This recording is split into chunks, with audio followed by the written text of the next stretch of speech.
Welcome back to Motivational Quarantine Monday with Lee from Positive Constructs and the Code 9 Project. Okay, we're in the thick of it. Extended stay-at-home orders, coming off of Easter Sunday. It's time we talk about expectations and disappointment. I'm getting a lot of emails saying, oh, I had Passover and Easter and family happy hour and my birthday on Zoom, and yeah, it was nice to see my family, but it's not the same. You're right, it's not the same. When's the last time we had a pandemic? I mean, in my lifetime, I've never experienced anything like this. So the experience is requiring a huge ask of us, and ask to do things differently, and ask for us to move through this and do things differently. So it's not going to be the same. And if we do not manage our expectations of what these experiences are going to feel like and be like, we are going to drown in disappointment. Expectations are deeply dangerous in situations like this, okay? The basic expectations to have are, I don't have an experience dealing with a pandemic. I don't have an experience dealing with an extended quarantine, being quarantined with my family and having to work from home and have their schooling from home. You don't have experience with this.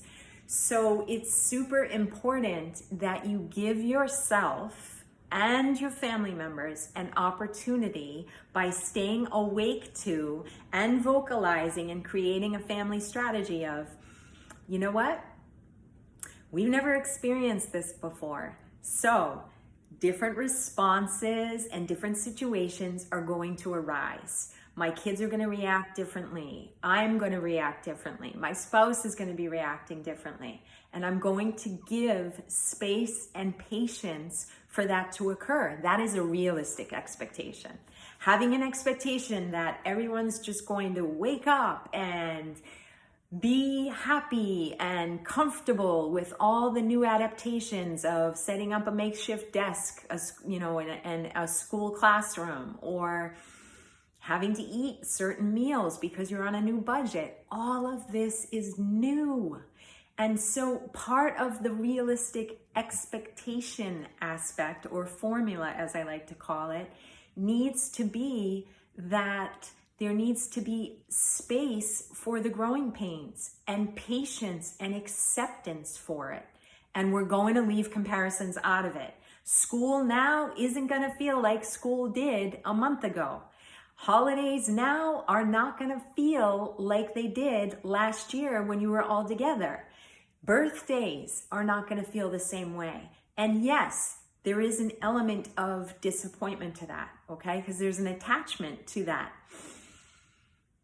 But we need to accept and decide that although this is different, I am still open to extracting as much benefit from this new experience, from this Zoom holiday get-together, from my family's FaceTime birthday messages, or whatever it might be.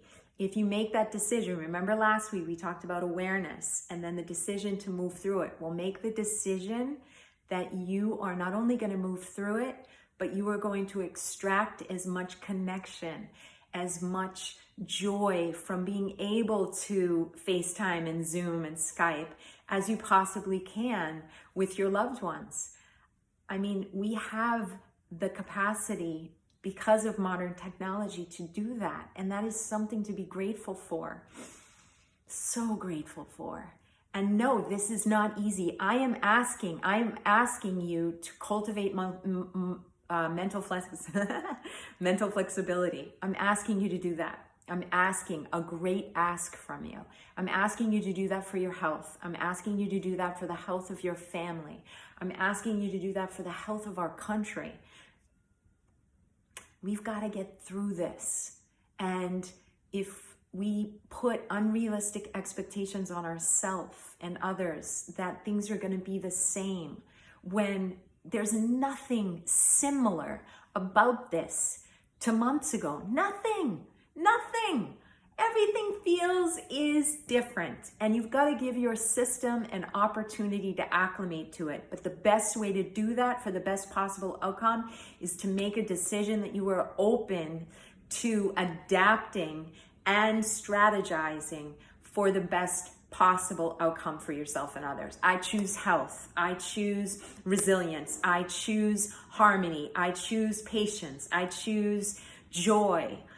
Make your intention a positive intention and then set your strategies around that. And to manage those expectations, keep the comparisons of what it used to be like out of it, as hard as that is. And yes, it's hard. And yes, you're going to get angry and frustrated over that ask. But really, if you continue to compare and you steep yourself in disappointment, how is that helping you?